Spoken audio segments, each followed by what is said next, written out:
who are the 67%, and just because they did it between 06 and 11, are they sustainable? So I'll start with yes, 100%. So the 67%, and then we'll look at the 33% of first-time buyers. So group one is relentless on this, is the baby boomer. They're currently in this room, and they're 49 to 67 years old. And then there's group two that I told you about last year, the 56 to 75-year-olds that are sitting on 113,000 single-family homes, clear title. $88 billion in clear title real estate that was worth $66 billion in 2006. Which helps explain why that 67% group, 70% of them bought a more expensive home than their last because of their home equity going up in years 06 through 11. So far, I have 67% of sales are with homeowners, 70% of them were buying a more expensive home, and the 56 to 75-year-old is aging and sitting on $88 billion. So over the next 15 years, today through 2027 is what we used, in British Columbia, we will see our 55 to 64-year-old population increase by 23% to 385,000.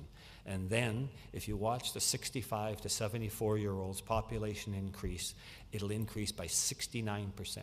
So today we have 191,000 65 to 74-year-olds. In 15 years, in a blink, when we're talking about product that's not going to be finished till 2018, we're already halfway there to me, but we're going to go from 191,000 to 322,000.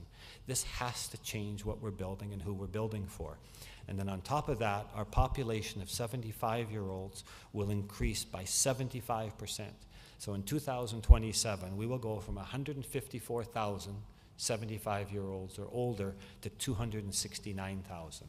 You can't argue with the numbers as we're looking at our changing demographics. So these three groups by 2027, 55 to 75-year-olds, will represent 33% of our province, and the 33 to 54-year-old will only represent 30%. And I'm telling you the same thing that I told a BCIT class a couple of weeks ago. For the next 15 years, we're all on the threshold of a new consumer. We have an amazing opportunity to help identify this emerging, aging demographic and their housing needs. Watch as this risk-adverse baby boomer hangs on tight to what they have left. They will no longer buy a home that is more expensive than their last. The baby boomer in 15 years will be 64 to 81 years old. And those 56 to 75-year-olds sitting on $88 billion, they'll be 71 to 90 years old. They're selling their homes, and 100% of them will not be buying up. They also promised their children and their grandchildren that the house money will look after all of us, and now the house sale is needed to maintain their lifestyle and health care.